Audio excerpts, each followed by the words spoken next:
अभी हम लोग एनसीईआरटी का एग्जाम्पल नंबर 12.2 देखने वाले हैं, क्लास 12 फिजिक्स का।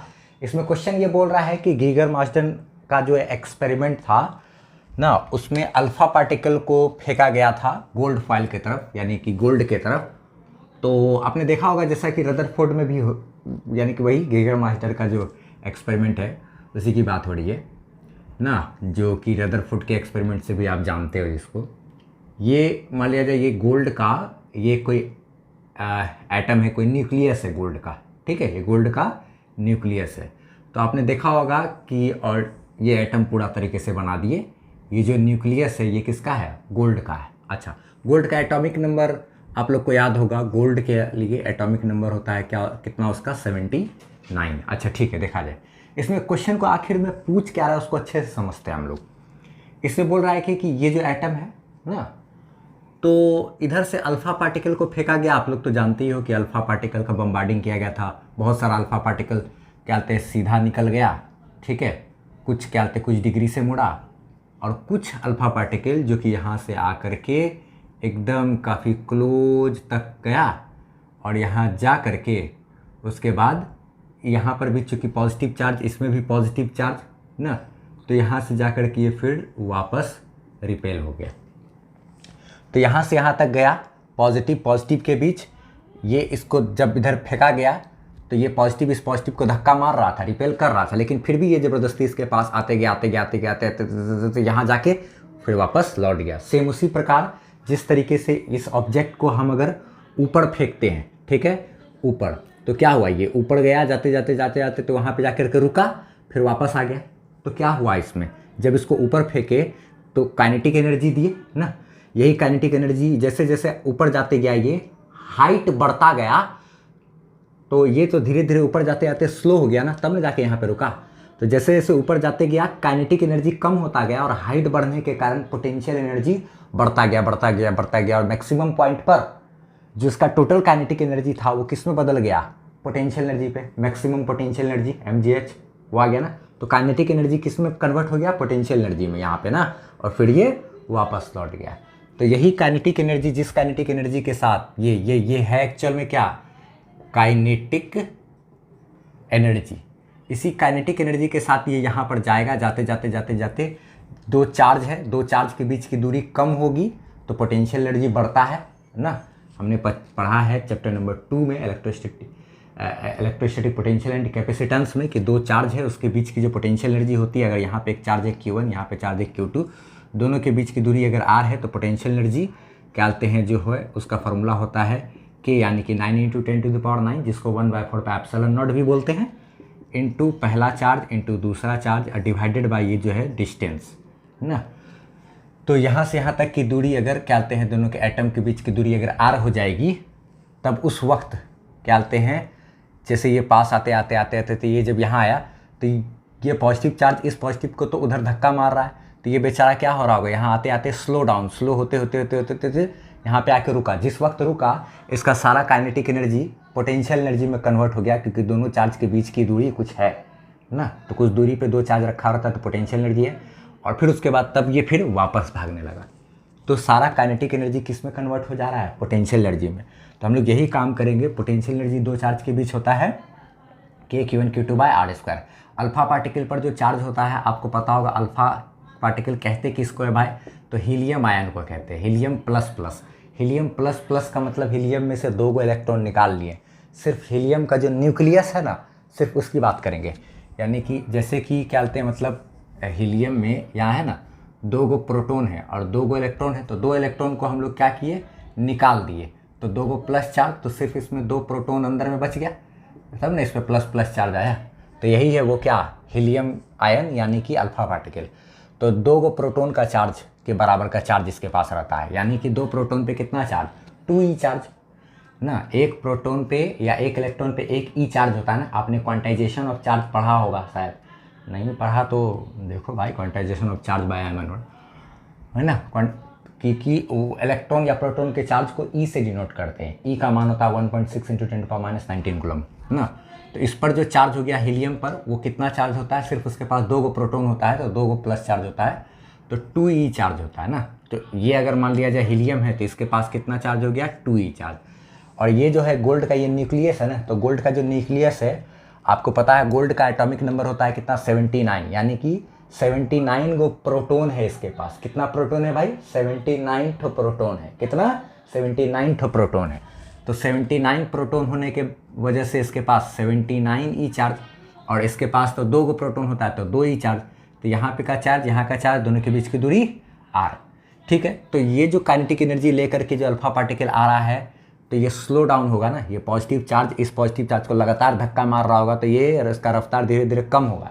जब यहाँ पे आकर के रुक जाएगा तो सारा काइनेटिक एनर्जी कन्वर्ट हो गया इन दोनों चार्ज के बीच का जो दूरी है r, तो इसके पोटेंशियल एनर्जी के में कन्वर्ट हो जाएगा। ये इसका काइनेटिक एनर्जी सारा किस में? पोटेंशियल एनर्जी में। जैसे इसका काइनेटिक एनर्जी यहाँ जब मैक्सिमम हाइट पे गया तो सारा पोटेंशियल एनर्जी में कन्वर्ट हो गया, वही सेम चीज़ है ना। तो हम लोग यहाँ पे लिखेंगे काइनेटिक एनर्जी बराबर क्या चीज़ हो गया भैया? Potential energy. और फिर ये क्लोजेस्ट अप्रोच, यानी कितना मिनिमम पास तक गया, वहाँ तक जा करके ये लौट गया, तो यही क्लोजेस्ट अप्रोच निकाल लेंगे। ऐसा क्वेश्चन जेईई मेंस वगैरह में भी कभी पूछा हुआ है। ठीक है, तो अच्छा, तो काइनेटिक एनर्जी की बात करें तो ये मेगा इलेक्ट्रॉन वोल्ट है ना।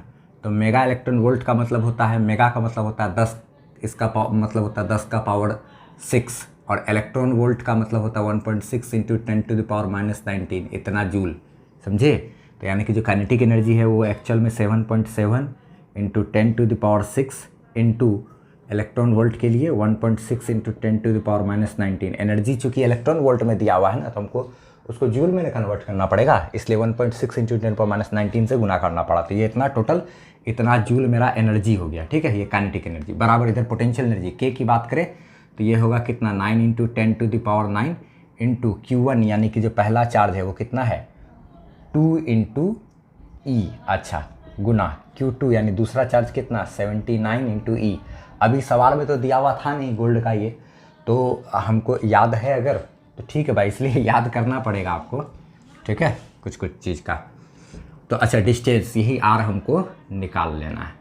ई का मान हमको पता है 1.6 इंटू 10⁻⁻19 कूलम। ई का जो वैल्यू है वो होता है 1.6 इंटू 10⁻⁻19 कूलम। अब हम लोग क्या करेंगे? जुल सिंबल लिखने की जरूरत नहीं है, आर को इधर भेजेंगे, ये सबको इधर लेकर के आ जाएंगे ना।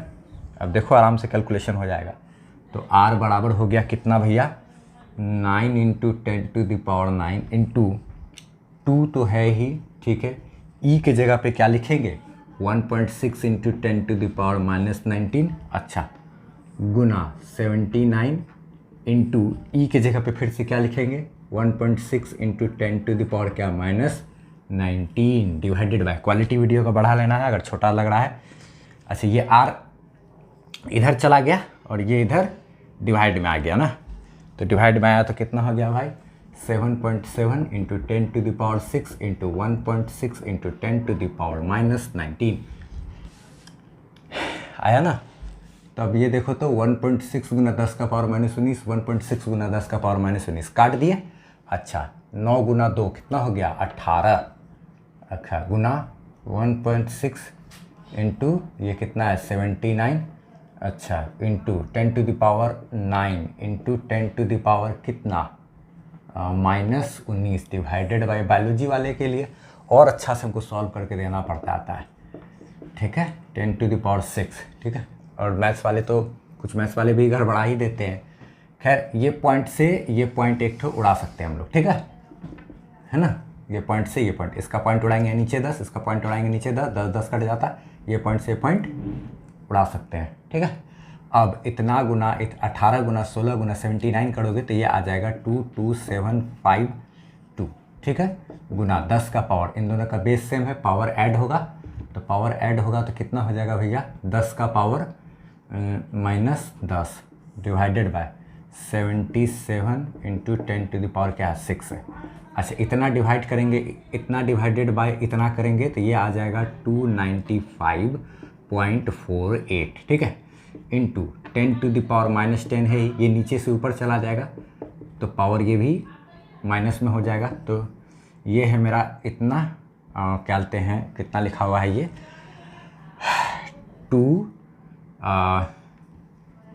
295.48 इंटू 10⁻, बेस से में पावर ऐड हो जाएगा तो ये हो गया -16, अब इसको हम 2 अंक इधर लेकर के जाएंगे ना, यानी कि इस बड़ा संख्या को छोटा बनाएंगे। 2.9548 इंटू 10⁻⁻16 है। जब भी पॉइंट को आप 2 अंक इधर लेकर के जाते हो, 2 अंक लेफ्ट साइड लेकर के जाते हो, यानी कि इस संख्या को आप छोटा बना रहे हो, लेफ्ट साइड लेकर के जाते हो, तब उस वक्त इसमें 2 ऐड हो जाएगा। ठीक है, ध्यान रखना है 2 अंक इधर लेफ्ट साइड ले जाने पे, और 2 अंक अगर उधर राइट साइड ले जाते हैं तो पावर माइनस हो जाता, जय अंक उधर लेकर के जाते तो ये हो गया 2 पॉइंट इतना 2 पॉइंट इतना है। ठीक है, तो 2.9548 इंटू 10⁻⁻14। अच्छा, ये चीज़ तो है, ये अभी मीटर में ही है, आर का मान ना, आर है भैया, आर है। ठीक है, अच्छा 2 पॉइंट इतना इसको लगभग हम लोग 3 बोल देंगे इंटू 10⁻⁻14 इतना मीटर। इसी को क्या किया है, फर्मी में कन्वर्ट किया। देखो कैसे फर्मी में कन्वर्ट कर दिया। इतना तक तो यहाँ तक तो कर सकते थे। अब एक काम करते हैं, ऊपर नीचे 10 से गुना भाग कर देते हैं। ठीक है, इंक खत्म हो गया, सॉरी इसके लिए। तो ये 10 गुना 3 कितना हो गया, 30। ऊपर नीचे 10 से गुना भाग करेंगे तो कोई फ़र्क पड़ता नहीं, कट गया तो 1 हो गया। लेकिन इसका कुछ हम फ़ायदा उठा लेंगे। 10⁻⁻14 डिवाइडेड बाई 10 है, 30 इंटू 10⁻⁻14, ये नीचे से ऊपर जाएगा, गुना 10⁻⁻1। तो अब इसको हम आगे क्या लिखें, या यहीं पे भी हो जाएगा ना, ये हो गया 30 इंटू 10⁻, बेस से में पावर ऐड होगा तो -15। और आपको पता है 30 गुना 10 का पावर -15, इसको आप इतना मीटर है ना, तो 10⁻⁻15 जो है इसको F से डिनोट करते हैं, फर्मी बोलते हैं। जैसे मेगा होता है ना 10⁻6 वैसे 10⁻15 होता है क्या, फर्मी। तो इसलिए इसको हम लोग यहाँ पे चाहें तो लिख सकते हैं R बराबर क्या, 30, ये इसके जगह पे क्या, फर्मी मीटर ना। ये FM का मतलब हो जाता है, आप समझ जाना, लिखा रहता है क्या कहते हैं 10⁻15। ठीक है, तो ये 30 इंटू 10⁻15। ये भी आप चाहते तो आंसर को यहीं पर भी छोड़ सकते थे, 3 इंटू 10⁻14 मीटर, वो ज़्यादा अच्छा रहता। ठीक है, वही ज़्यादा अच्छा रहता है। ठीक है, 3 इंटू, अगर R बराबर आप एग्जाम में हो ना तो 3 इंटू 10⁻, क्या कहते हैं -14 इतना मीटर कर देना, तब आंसर लिखना, तो ये ज़्यादा अच्छा रहेगा आपके लिए। ठीक है, ऐसे हम लोग R बराबर इतना फर्मी लिख सकते हैं, 30 फर्मी, लेकिन ये भी लिखोगे तो भी अच्छा रहता है। मीटर में ऐसा यूनिट में आंसर देना चाहिए। ठीक है, हो गया। अच्छा, एक बात और जान लो आप, इस चैप्टर का PDF नोट्स या किसी भी चैप्टर का PDF नोट्स वगैरह के लिए, असाइनमेंट वगैरह के लिए आप हमारे वेबसाइट www.physicsbyamanwar.com पर भी जा सकते हो। देखो